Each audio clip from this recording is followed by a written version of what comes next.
آج تو کوئی نغمے بھی سنائے تو مزہ نہیں آتا، تو بچپن میں کوئی کنڈی بھی ہلا کے چلا جاتا تو اس سے بھی لطف کشید کر لیا جاتا۔ اپنے جل جانے کا بھی احساس نہیں تھا، جلتے ہوئے شعلوں کو چھیڑا کرتے تھے، اب تو ایک آنسو بھی باعث رسوائی ہے، بچپن میں جی بھر کے رویا کرتے تھے۔ وہ کیسا زمانہ تھا، کیسا دور تھا۔ آج دنیا چاند پہ جانے کے لیے بے چین ہے، کیسا زمانہ تھا جب خود ہی چاند ہوا کرتے تھے۔ وہ کیسا دور تھا جب کاغذ کی کشتیاں اور کاغذ کے جہاز چلتے تھے ہمارے۔ اللہ اکبر، وہ کیا حسین زمانہ، وہ کیا لمحے۔ کسی نے کہا یہ دولت بھی لے لو، یہ شہرت بھی لے لو، بھلے چھین لو مجھ سے میری جوانی، مگر مجھ کو لوٹا دو بچپن کا ساون، وہ کاغذ کی کشتی، وہ بارش کا پانی۔ وہ کیسا زمانہ تھا۔ تو ایک بوڑھا کہتا ہے میرے پاس بڑھاپے کے تجربے تو ہیں لیکن اب بچپنے کی موج نہیں رہی۔ اسی طرح ایک عالم سے پوچھیں، وہ کہتا ہے علم کا باغپن تو ہے لیکن سحری کی سسکیاں نہیں۔ ایک شخص زندہ دار سے پوچھیں، وہ کہتا ہے سحری کا رونا تو ہے لیکن علم کا جمال نہیں ہے، لہٰذا میں خسارے میں ہوں۔ لیکن اگر تمہیں شوق آ جائے کسی ایسی ذات سے ملنے کا جس میں سارے حسن اکٹھے ہو، اللہ اکبر، جس میں جمال بھی ہو، جس میں کمال بھی ہو، جس میں خوبیاں بھی ہو، اوصاف بھی ہوں، جس میں سارے حسن اکٹھے آ جائیں، اگر یہ سارے جمال، سارے حسن اور سارے کمالات ایک پیکر میں دیکھنے کا شوق آ جائے تو رب کہتا ہے مدینے کی گلی میں آ جاؤ، وہاں ایک ذات محمد عربی کی ہے جس میں سارے حسن اکٹھے کر دیے۔ حسن یوسف دم عیسیٰ ید بیضا داری، آنچے خوباں ہما دارد تو تنہا داری۔ تم نے پھوٹتے دھرنوں کا حسن دیکھا ہوگا، تم نے بہتی ندیوں کا جمال بھی ملاحظہ کیا ہوگا، تم نے ساون کے نچڑتے بادل بھی دیکھے ہوں گے، تم نے کوس قضا کی رنگینیاں اور شوخیاں بھی دیکھی ہوں گی، اور دھنک کے انداز بھی دیکھے ہوں گے، مور کے پروں میں اور تتلی کے پروں میں قدرت کی مینا کاری کے رنگ بھی دیکھے ہوں گے، لیکن یہ سارے حسن اگر ایک پیکر میں ڈھونڈنا چاہتے ہو تو کہا وہ ایک ذات محمد عربی کی ذات۔ کائنات حسن جب پھیلی تو لامحدود تھی، اور جب سمٹی تو تیرا نام بن کے رہ گیا۔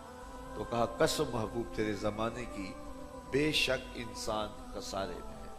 اب انسان کو جو مرض لاحق ہو گیا وہ مرض کون سا ہے؟ وہ مرض ہے خسارے کا۔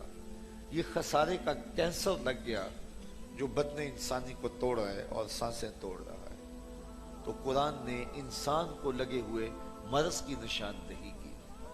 تو کیا قرآن نے صرف نشاندہی دے کے چھوڑ دیا؟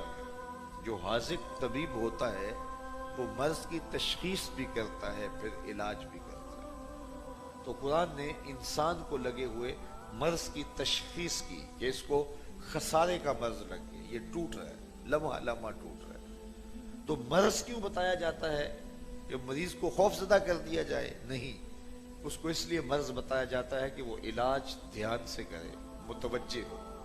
تو اللہ تعالیٰ نے پہلے تو مرض بتایا، اور مرض بتایا محبوب کے زمانے کی قسم کر کے، اور پھر اب اس کا علاج بتایا۔ قسم ہے محبوب تیرے زمانے کی، انسان خسارے میں ہے، اس کو خسارے کا مرض لاحق ہو گیا ہے۔ اب بچنے کی صورت کیا ہے؟ اِلَّا الَّذِينَ آمَنُوا، اگر یہ خسارے سے بچنا چاہتا ہے تو محمد عربی کا دامن پکڑ لے۔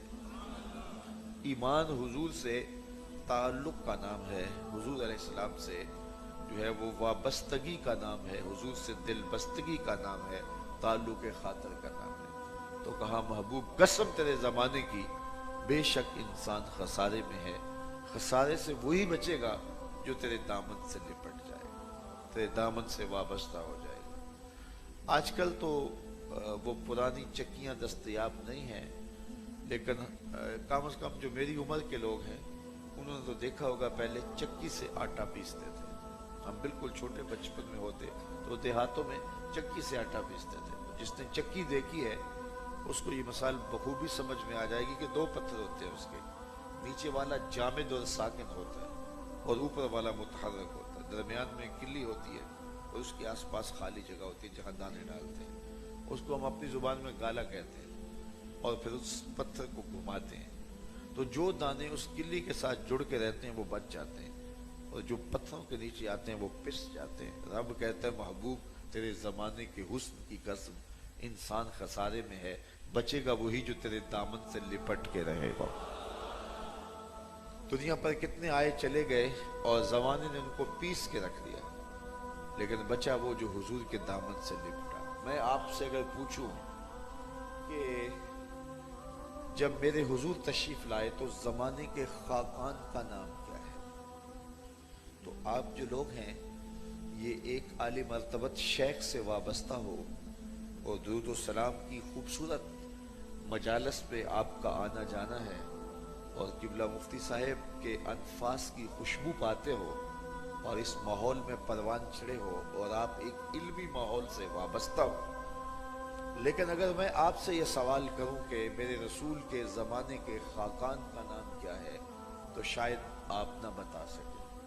अच्छा, मैं अगर ये पूछूं कि हुजूर के दौर के कैसर का नाम क्या था, तो शायद उसका नाम बताना भी मुश्किल हो। और अगर मैं ये सवाल पूछूं कि मेरे हुजूर के दौर के किसरा का नाम क्या था, तो ये भी बहुत लोगों के लिए मुश्किल होगा, सारे लोग इसका जवाब भी नहीं दे पाएंगे। हालांकि ये उस दौर के अहम नाम थे, ये उस दौर की सुपर ताकत थी, लेकिन आज उनका नाम भी याद नहीं है। और अगर मैं इस मजलिस में सबसे कम उम्र बच्चे को ढूंढ के उससे पूछूं कि मेरे हुजूर के मुअज्जिन का नाम क्या था, तो वो सर उठा के बिलाल हबशी का नाम लेगा या नहीं लेगा?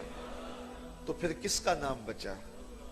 बड़े बड़े बादशाहों के नाम मिट गए और आज लोहे दिल पे और लोहे ज़हन पे मौजूद नहीं है, लेकिन जो वाबस्ता हुआ जुड़ा मेरे हुजूर से, बाकियों को चक्की ने पीस के रख दिया, लेकिन जो हुजूर से जुड़ गया आज भी बाकी। यहां इकबाल भी बोला, इकबाल ये किसके इश्क का फैज़ाम है, इकबाल ये किसके इश्क का फैज़ाम है, रूमी फना हुआ हबशी को दवाम है।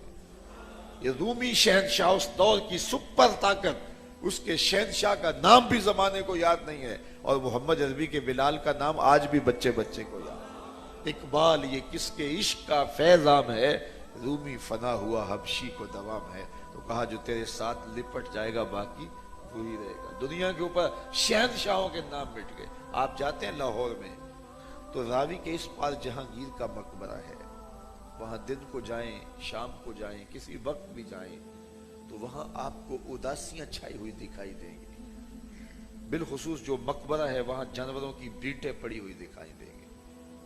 वहां पार्क बन गया है जिसके दम से कोई इतवार के दिन रौनक हो जाती है, और जो खालस अहाता मकबरे का है वहां उदासी ही उदासियां। कुरान पढ़ने वाले लोग नहीं मिलेंगे, ताश खेलने वाली टोलियां बैठी होंगी। वहां फूल नहीं मिलेंगे, वहां जानवरों की बीटें मिलेंगी। और ये जहांगीर बर्रे सगीर का मुतलकुल इनान हुक्मरान था। बिल्कुल उसके साथ उसकी महबूबा बीबी मलिका नूर जहां का मकबरा है। बादशाह जब तख्त पे बैठता तो पीछे पर्दा लटक रहा होता और ये पीछे बैठती। बादशाह का कोई फैसला उसे पसंद न होता तो कमर ठोंकती। जिसके इशारा अबरू पे हिंदुस्तान की तकदीर के फैसले लिखे थे, आज उसकी कब्र पर भी हसरतें बरस रही हैं। इनकी अपनी बेटी है ज़ेबुन्निसा, उसके लोहे मजार पे लिखा है, बर मजारे बा गरीबा न चरागे न गुले, न परे परवाना सोजत न सदाए बुलबुले।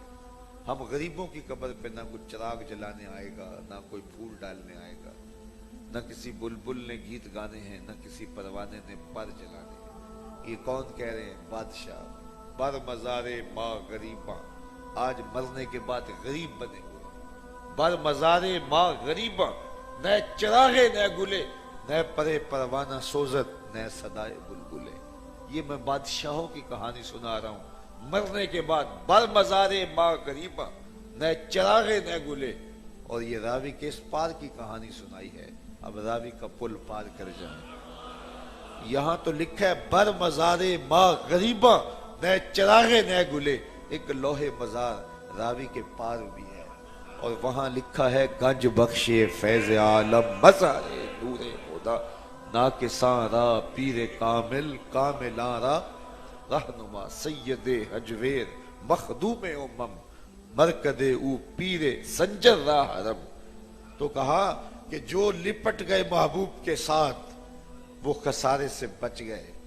आज के इस दर्स से कुरान का मैसेज ये है कि अगर अपने आप को बचाना चाहते हो तो हुजूर से वाबस्ता हो जाओ। हुजूर से ताल्लुक की मजबूती, हुजूर से वाबस्तगी, हुजूर से दिल बस्तगी, हुजूर से ताल्लुक के खातिर हमें दुनिया आखिरत में सरखुरू कर देगा। वरना कितने लोग थे जिनका तोती बोलता था, आज खंडरात हैं, आज निशान भी उनके बाकी नहीं है, उनके नाम भी बाकी। दुनिया के बड़े बड़े मशाहीर आज उनके उजड़े हुए महल पता देते हैं कि यहाँ कोई था और वो बड़ा तुम तराक के साथ रहने वाला शख्स था, लेकिन आज जो है वो मुंह बोलता रुसवाइयों का सबूत है। लेकिन जिन्होंने